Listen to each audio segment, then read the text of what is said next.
Pai seja convosco, meus amados irmãos. Glória a Deus. Nós estivemos hoje, eu e a irmã Cida, lá no bairro do Cauamé, junto com o pastor Juvenal, numa escola bíblica dominical, junto com o pastor Felipe também, a irmã Edilene. Uma escola bíblica dominical muito abençoada, né, pastor Juvenal? Foi uma ótima escola bíblica. E ali Deus tem usado o pastor Juvenal, ele tem ganho almas para Jesus, pessoas que não estavam dentro do rebanho e que foram alcançadas porque alguém resolveu fazer o que todos nós deveríamos fazer: sair de suas casas e falar do amor de Deus. E ele encontrou pessoas que estavam dispostas a ouvir. E eu me alegrei, porque inclusive, segundo narrou lá o pastor Juvenal, faltou várias pessoas, né, pastor? Várias pessoas, mas havia um grupo interessado na palavra de Deus. E à medida que eles ouviam a palavra, você percebiam que eles estavam se alegrando com ela. E eu fiquei muito feliz de ter estado ali. E sei que Deus vai fazer um trabalho maravilhoso ali. E qualquer dia deste, qualquer domingo deste, nós estaremos trazendo estes irmãos aqui para que a igreja possa conhecê-los e que eles possam conhecer também esta outra parcela da igreja. Amém? Êxodo capítulo 16. Um subtítulo na minha Bíblia: Deus manda o maná. Êxodo capítulo 16.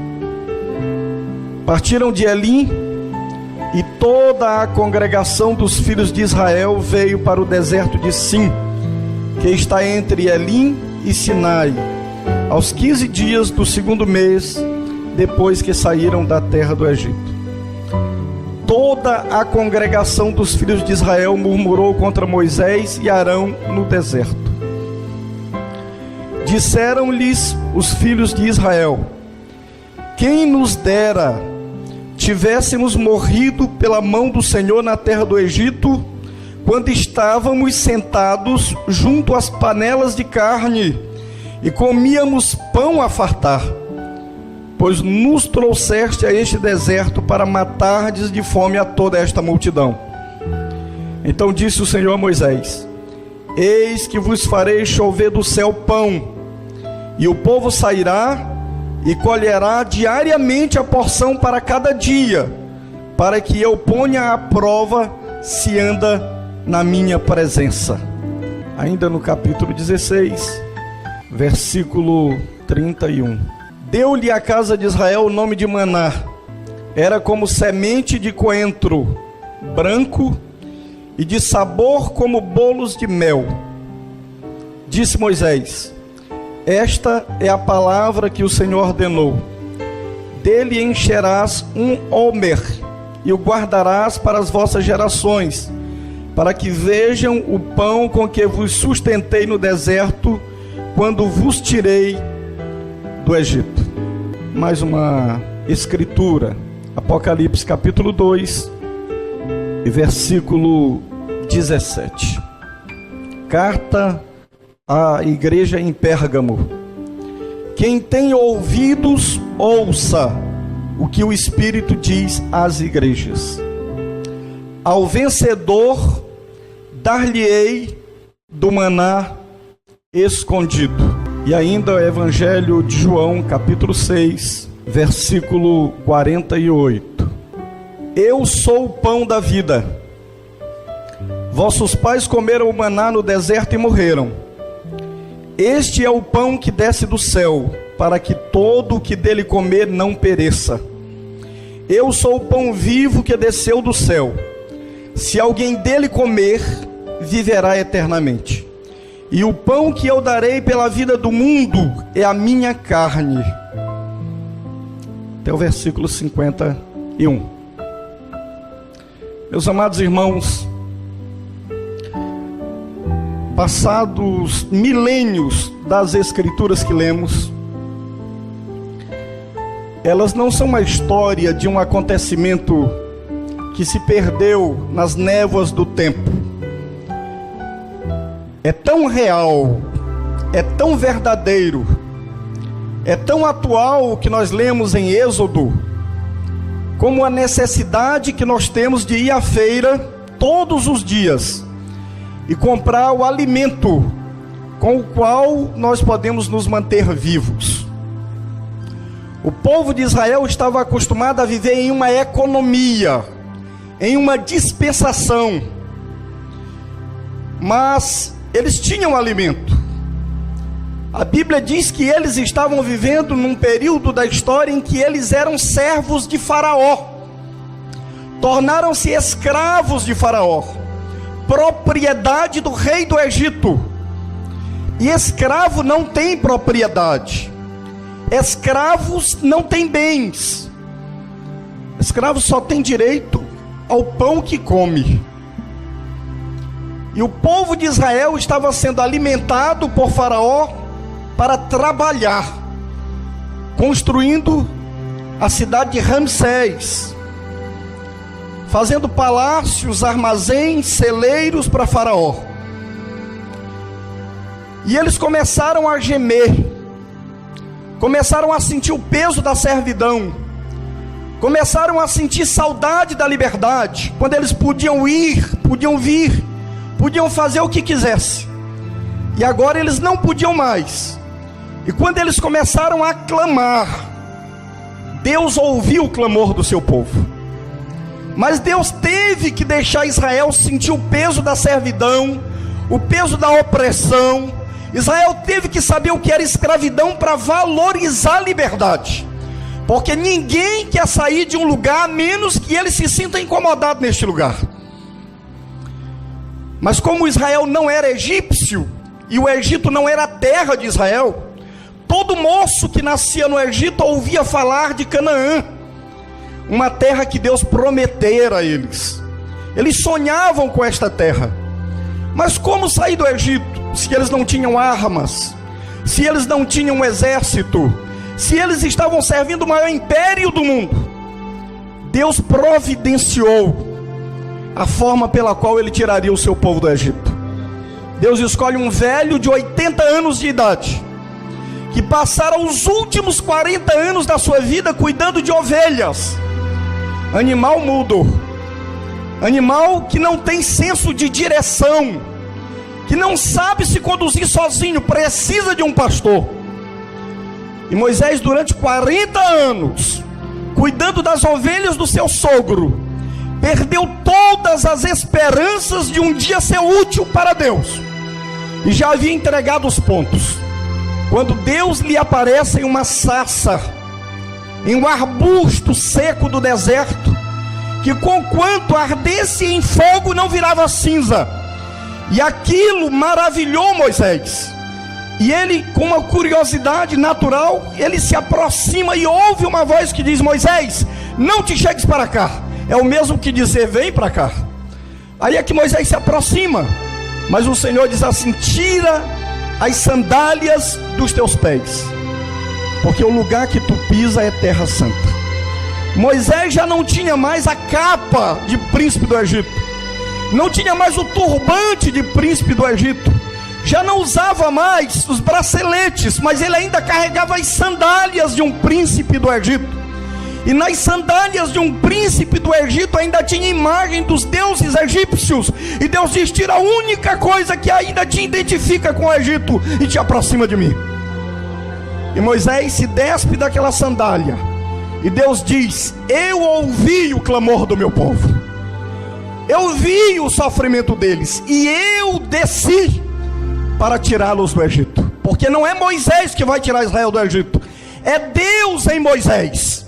Moisés é um só simples homem, nada pode, mas Deus em Moisés é poderoso.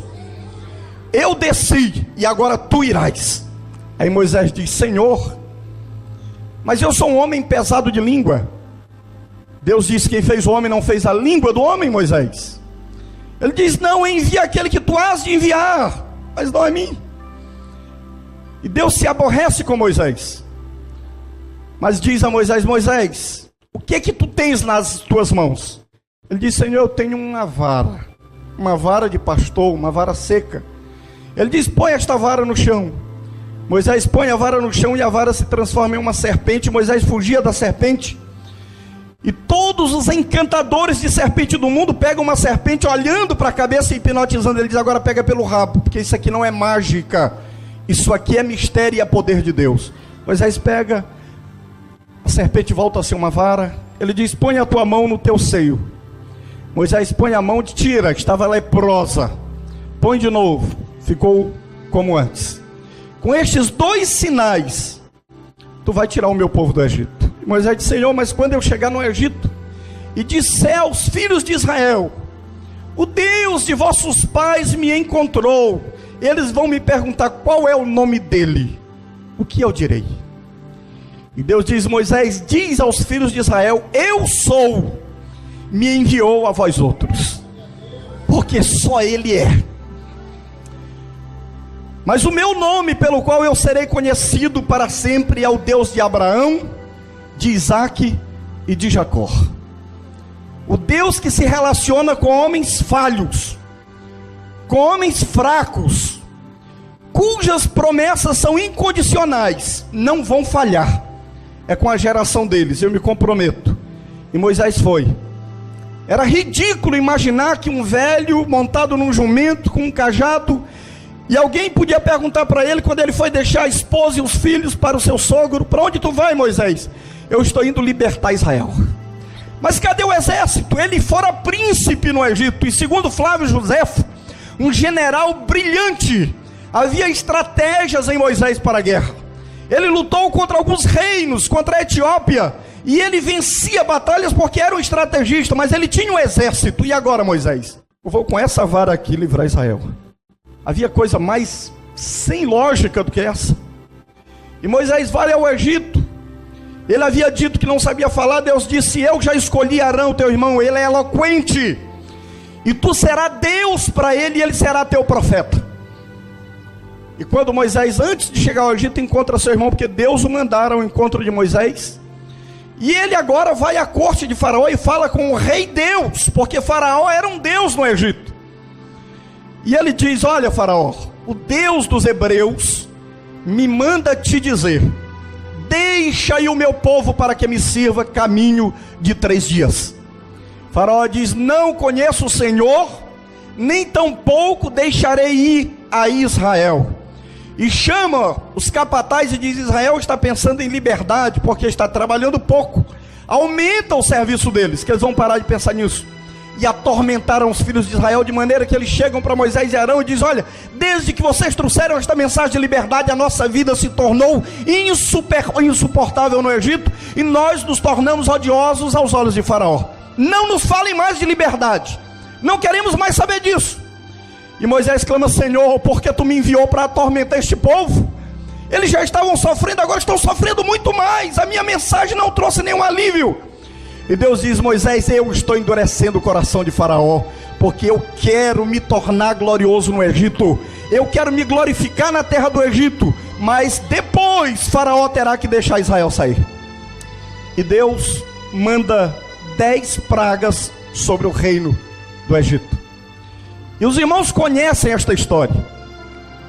A 10ª praga era uma praga universal, que alcançaria todos os moradores do Egito. Mas para Israel, Deus deu o segredo. Vocês vão matar o cordeiro pascual? Vão pegar o sangue do cordeiro, colocar nos umbrais das portas? Vão comer a carne do cordeiro nesta mesma noite, cingidos os vossos lombos, com sandálias nos pés, cajados na mão, porque nesta noite vocês sairão da escravidão, e quando o sol se levantar é o sol da liberdade. Vocês nunca mais serão servos. E o povo de Israel acreditou em Moisés e colocou sangue na porta. E à meia-noite o anjo destruidor matou desde o filho da serva ao filho de Faraó. Foi grande o pranto no Egito. E Faraó chama Moisés e diz: agora vocês podem ir, vão, saiam do Egito. E Deus disse: não é assim não, Moisés. Agora diz para o povo que eles vão chegar para cada homem e cada mulher do Egito e vão pedir o ouro, a prata, as roupas, as vestes, tudo que tem lá, porque vocês passaram 400 anos trabalhando de graça. Vocês têm que sair daqui indenizados. tem que haver pagamento de juros e correção monetária. E aí uma moça judia chegava e dizia assim: eu quero as roupas melhores que vocês têm aí. E corriam e entregavam: eu quero todo o ouro de vocês. E eles davam: por favor, saiam daqui, está aqui o ouro, está aqui a prata. E Israel, diz a Bíblia, despojou o Egito, saiu com muitíssima riqueza do Egito. Saíram para a liberdade. Mas de repente parece que o Deus de Moisés não é tão estrategista militar quanto parecia, porque os filhos de Israel agora estão diante do mar, estão diante de uma montanha, e atrás de si eles veem poeira, porque o grande exército de Faraó vem ao encontro deles. E Faraó disse: eu sabia que Moisés era um tolo, e esse Deus de Moisés não é inteligente, jamais teria trazido eles aqui para a beira do mar. Vamos trazer os nossos escravos de volta, vamos buscá-los. E o povo se desespera, porque era um povo sem fé, era um povo sem esperança, era um povo sem propósito. E eles olham para Moisés e dizem: Moisés, é por falta de sepultura lá que tu nos trouxe para morrer aqui na beira do mar? E Moisés começa a clamar ao Senhor. E só há 2 vezes na Bíblia que Deus manda parar de orar. Só aqui para Moisés, e quando Josué estava orando, porque Israel foi derrotado diante da cidade de Ai, e Deus diz: para, não é hora de orar, é hora de agir, é hora de decidir. Mas decidir como, Senhor? Manda o povo marchar. Para onde, Senhor? Para o meio do mar. Entra no mar. Cadê a vara que eu mandei você trazer? Está aqui. Pois bate. Moisés bate, e à medida que Israel andava, o mar se abria. Mas Israel tinha que entrar no mar por fé. E à medida que eles andavam, o mar se abria, e eles entraram e passaram a pé enxuto pelo meio do mar. O que vendo os egípcios por atrevimento e não por fé, ousaram fazer a mesma caminhada. Mas quando Israel está saindo, Deus diz: agora fecha o mar, Moisés. E quando Moisés vai fechar, Deus diz: fala aos filhos de Israel: olhem para trás, porque estes egípcios que hoje vocês veem, nunca mais vocês verão. E quando Moisés bate, a Bíblia diz que Deus matou carros e cavaleiros. Israel, do outro lado do mar, cantou uma canção.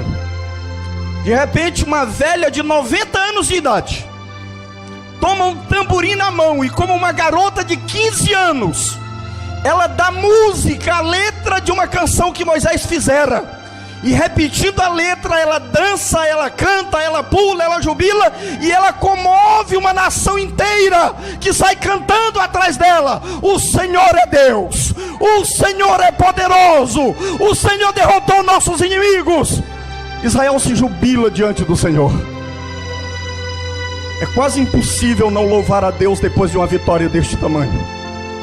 Agora era de se esperar que fossem os jovens que tivessem a iniciativa, não uma velha de 90 anos. Por isso, quando nós lemos a Bíblia, a impressão que temos é que Miriam era uma garota. Parece que nós paramos lá no capítulo 3, quando ela estava olhando seu irmão na beira do lago. Não, ela era uma senhora de 90 anos. Mas quando nós estamos cheios do Espírito Santo, cheios do poder de Deus, nós surpreendemos todo mundo, porque nós temos alegria. Ninguém se cansa de servir a Deus, ninguém se cansa de adorar a Deus. Mas no segundo mês que Israel estava caminhando para a liberdade, eles olham e dizem: cadê a comida?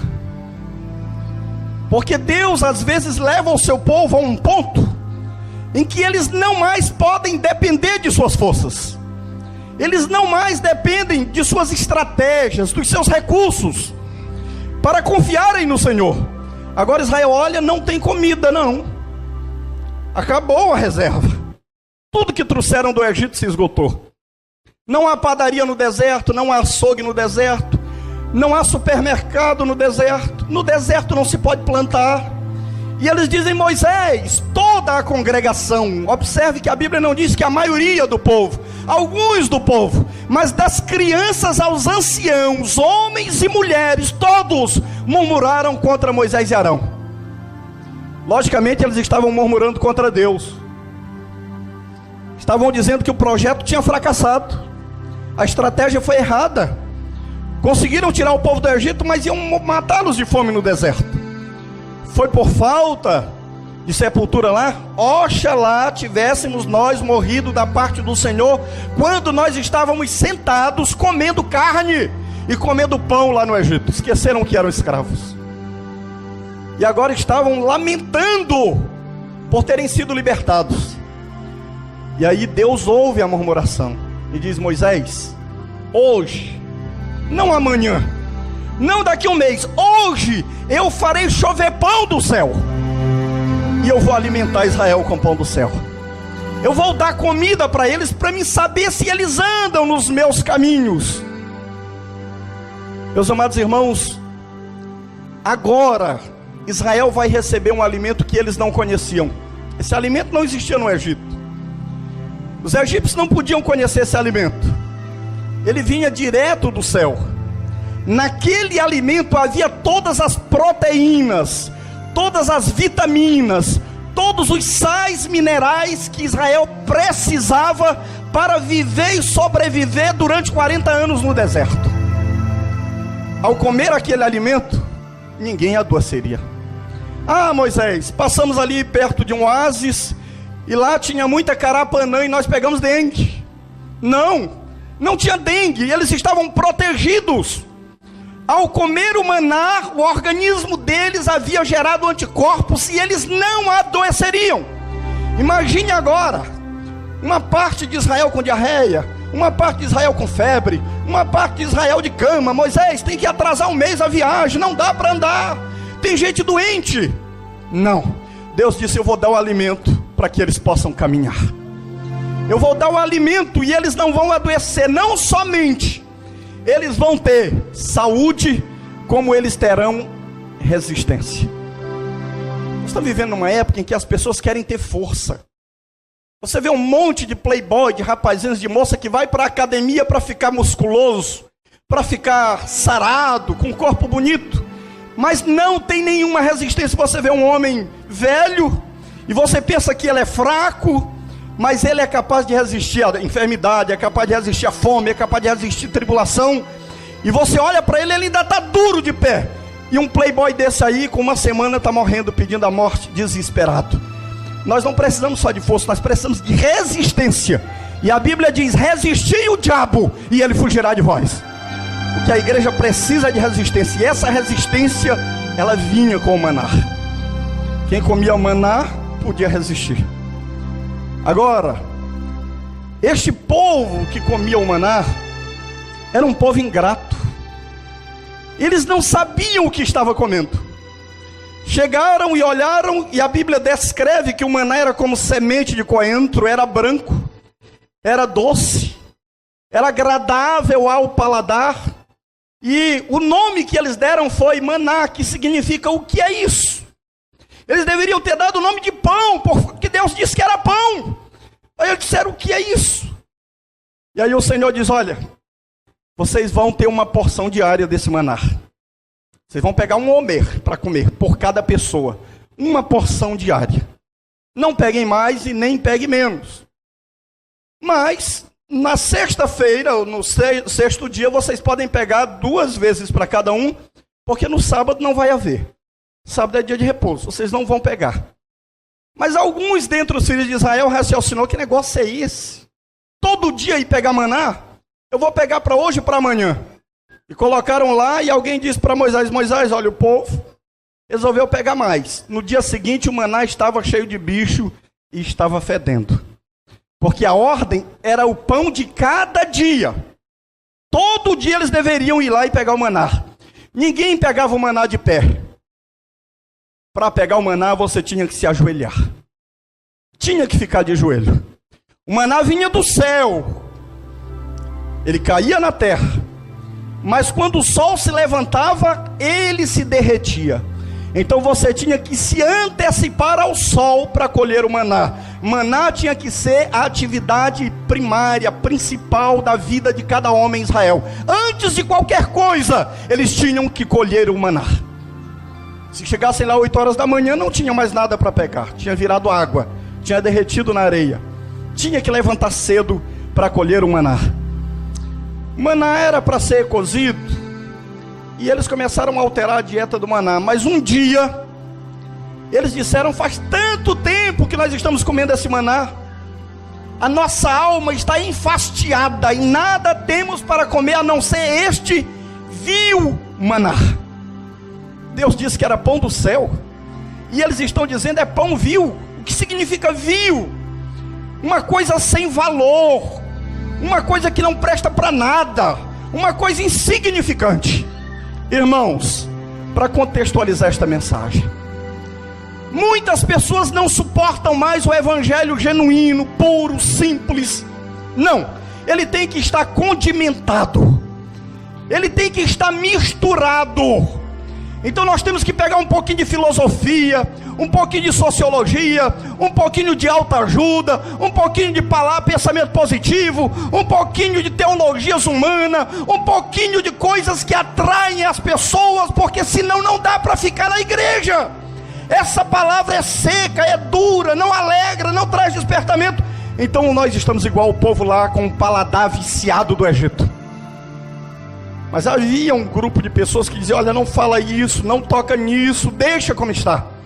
E Deus disse: Moisés, pega 3 homer deste maná, faz uma bacia de ouro e coloque esse maná dentro da arca da aliança, para que ele seja para testemunho das gerações vindouras. Diz a tradição judaica que todas as vezes que um sumo sacerdote assumia no lugar de seu pai, ele entrava no lugar chamado Santo dos Santos, levantava a tampa do propiciatório, metia a mão na bacia dourada e pegava um pouco daquele maná e comia. E quando ele saía lá fora, ele dizia: o maná existe, o maná está lá, e o maná é bom, ele não apodreceu, ele não se estragou, ele conserva o seu sabor, ele conserva a sua textura, e ele se multiplicava e voltava a ser 3 medidas de novo. Toda vez que um sacerdote entrava, sucedendo o seu pai, ele pegava do maná. Mas Israel não tinha mais acesso ao maná. Israel só ouvia falar do maná. E quantas gerações se sucederam achando que aquele maná era um mito, que aquilo era uma fábula, que aquilo era uma história antiga. Ninguém podia mais ver o maná. Mas o sacerdote dizia: eu vi, é verdade, eu vi, eu entrei lá. Mas para comer o maná você tinha que estar de trás do véu. Para comer o maná você tinha que estar na presença do propiciatório, debaixo da glória da Shekinah de Deus. Ninguém tinha acesso, ninguém podia entrar. Então aparece um pregador vindo da Galileia. Não tinha muito histórico, não tinha credenciais, o Sinédrio não o autorizou, os rabinos não lhe autorizaram. Apesar de que Nicodemos, José de Arimateia e alguns outros nobres homens o chamavam de rabi, de mestre, mas ele não tinha credencial oficial. Os seus discípulos não eram pessoas de boa fama, eram pescadores galileus. Mas um dia ele se põe em pé no pátio do templo, diante dos sacerdotes, diante do colégio dos rabinos, e ele diz: olhem para mim, eu sou o pão vivo que desceu do céu, sou eu o pão verdadeiro. Vossos pais, é verdade, comeram maná lá no deserto, mas eles morreram. Mas aquele que comer este pão vai viver para sempre, nunca vai morrer. E o pão que eu dou pela vida do mundo é a minha carne. Quem comer a minha carne e beber o meu sangue terá vida em si mesmo para sempre. Mas é óbvio que eles não poderiam entender. Não havia sido revelado a eles o segredo. E eles se escandalizam. E eles dizem: é certo que este homem está endemoniado. Como poderia ele nos dar a comer a sua carne e a beber o seu sangue? Ele tem demônio. Não podemos entender de outra forma. E os discípulos começaram a ver o povo vazar, usando uma linguagem bem popular. Todo mundo sair. E de repente, o homem que era cercado pelas multidões quando curava, quando expelia demônios, quando entra numa outra fase do seu ministério, de ensinar a palavra, ele vê o público sair, a congregação esvaziar. E eu creio que os apóstolos ficaram preocupados, porque qual auxiliar que gosta de ver sua igreja vazia? Cadeiras vazias. E Jesus percebeu a preocupação deles, olha para um deles e diz assim: vocês não querem ir também? Vocês quiserem, não tem problema. E Pedro toma a palavra como representante e diz: Senhor, ele não diz para onde iremos nós. Tinha muitos lugares. Eles podiam ir para a sinagoga, podiam ir para o templo, podiam ir para o sinédrio, mas eles perguntaram: para quem iremos nós? Se nós temos crido que tu és o Cristo de Deus e só tu tens palavras de vida eterna, para quem iremos nós? Senhor, nós não estamos entendendo esse teu sermão. Está difícil para nós, mas mesmo sem entender, nós vamos ficando por aqui, porque nós acreditamos que tu tens palavras de vida eterna. Aleluias, glórias a Deus. Claro que quando o Espírito Santo viesse, eles entenderiam todas estas coisas. Agora, João era um destes 12 que estava presente naquele dia. Teve a revelação do Apocalipse na ilha de Patmos.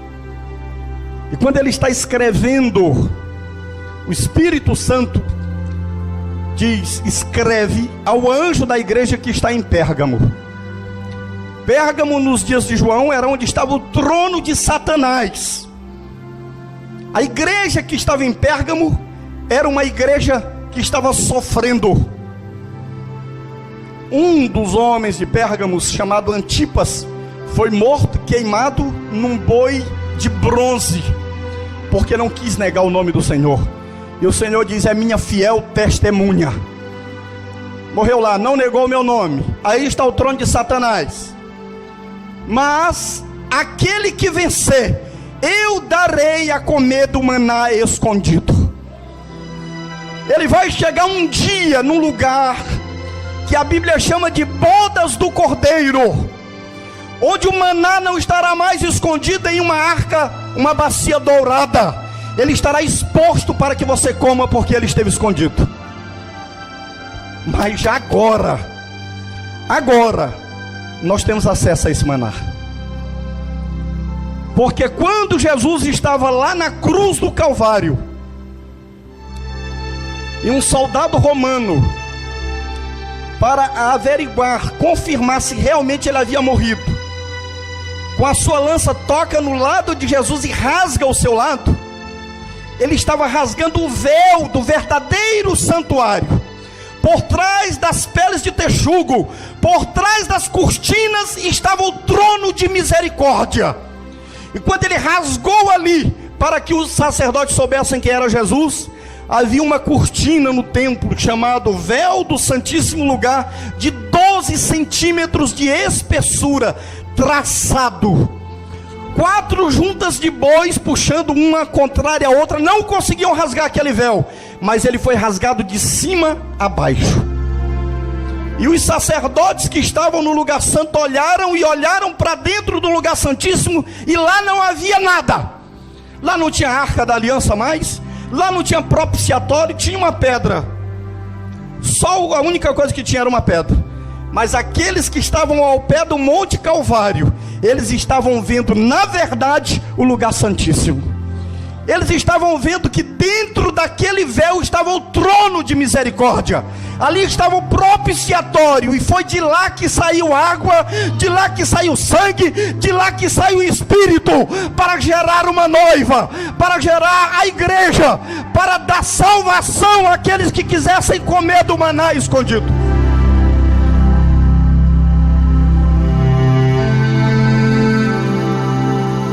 Só vai comer o maná quem tem fome de maná. Muitas vezes nosso paladar está estragado. O que é um culto alegre? O que é um culto bom? O culto só é bom se ele estiver de acordo com o que está prescrito aqui. Moisés, durante um tempo da sua vida, ele foi aos templos de Amon-Ra. Ele conhecia os cultos egípcios, porque obrigatoriamente, como um futuro faraó, ele tinha que cultuar as divindades do Egito. Isso é tudo. E quando Deus o leva perante o Monte Sinai, Deus, sabendo que Moisés, como homem, e todo homem é capaz de imitar as coisas, ele disse: vê, Moisés, toma o cuidado de fazer tudo conforme o modelo que te foi mostrado. Não invente nada, não copie nada, não introduza nada no culto, só o que eu determinar. Nós não precisamos de nada do mundo, irmãos. Não precisamos da música do mundo.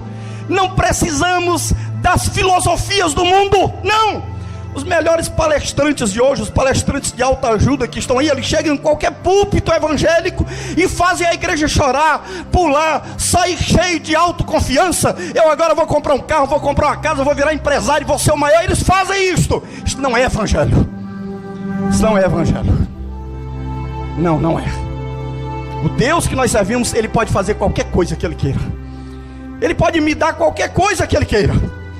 Mas eu preciso me entregar nas mãos dEle sem reserva, sem exigências. Eu não posso exigir, eu não posso impor. A Ele eu não posso determinar condições. Não, não.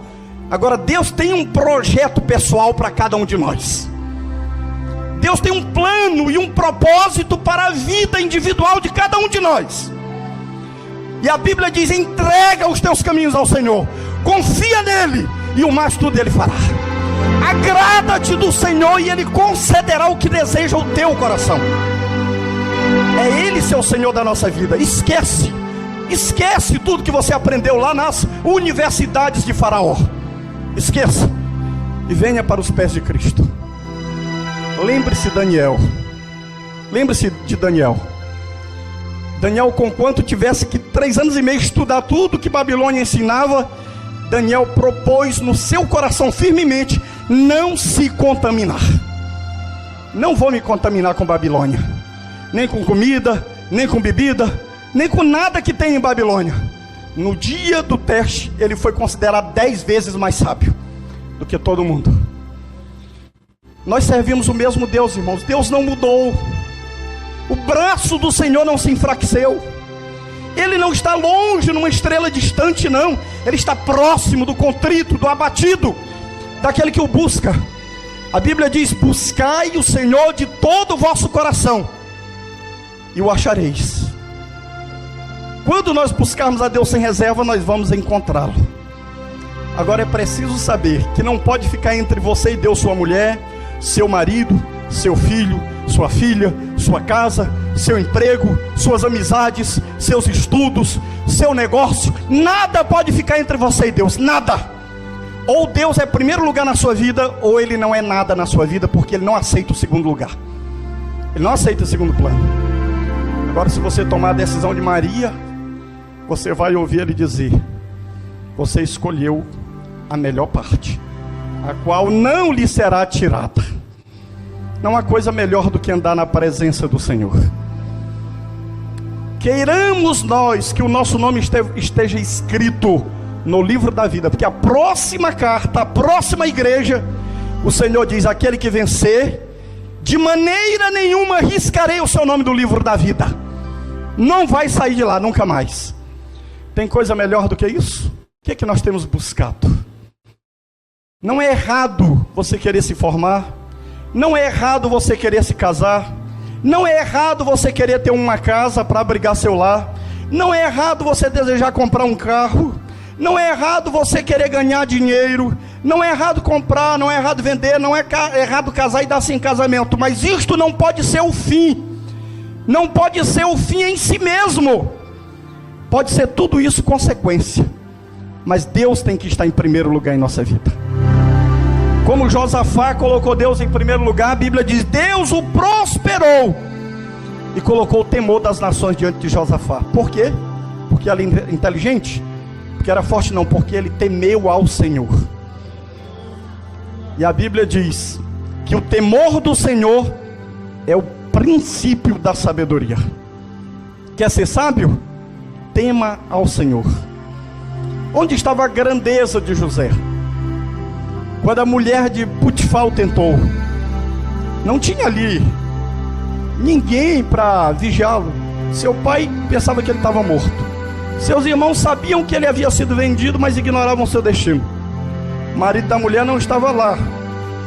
Certamente que ninguém haveria de descobrir. Ele era moço, ela era bonita. A ocasião era propícia, mas José temeu ao Senhor e disse: como pecaria eu contra o meu Deus? Deus estava fazendo com que José se aproximasse rapidamente do trono do Egito, mas antes ele tinha que ser testado. Deus está nos testando nas pequenas coisas, e nós estamos tropeçando como Israel no primeiro mês, no segundo mês, no início da caminhada. Há tantas coisas pela frente. Na frente tinha uma rocha, e dela sairia água viva, que haveria de satisfazer a sede de Israel. Eles já estavam debaixo da nuvem e da coluna de fogo, já haviam passado a pé enxuto pelo mar, já tinham visto uma fonte de águas amargas se tornar potável, e ainda assim murmuravam contra o Senhor. E você, irmão? O que Deus tem que fazer para que você possa crer que Ele é Deus, que Ele é autossuficiente, Ele pode cuidar de você? Então faça o seguinte: confie no Senhor de todo o teu coração. Entra no caminho do Senhor, na presença do Senhor, aceita o desafio de Deus e não te estribes no teu próprio entendimento. É o que diz a palavra de Deus. Eu vou primeiro fazer o meu negócio, depois eu vou chamar Deus para abençoar. Senhor, fiz esse negócio, abençoa. Ele vai ser comunicado depois. Tá certo assim? Tá não. Antes que o sol se levante, antes que você tome qualquer providência, vá colher o maná, vá se alimentar da palavra. A Bíblia diz: no princípio era a palavra, e a palavra estava com Deus, e a palavra era Deus. Jesus disse: o Espírito está preparado, mas a carne para nada serve. As palavras que eu vos tenho dito, elas são Espírito e são vida. Então, meus queridos irmãos, há uma revelação de Deus. Está aqui a revelação de Deus. Há um alimento para as nossas almas. Está aqui este alimento. Você vem ao culto por quê? Você vem ao culto para ouvir um sermão? Você vem ao culto para ouvir um hino? Você vem ao culto para ver um amigo? Por que você vem ao culto?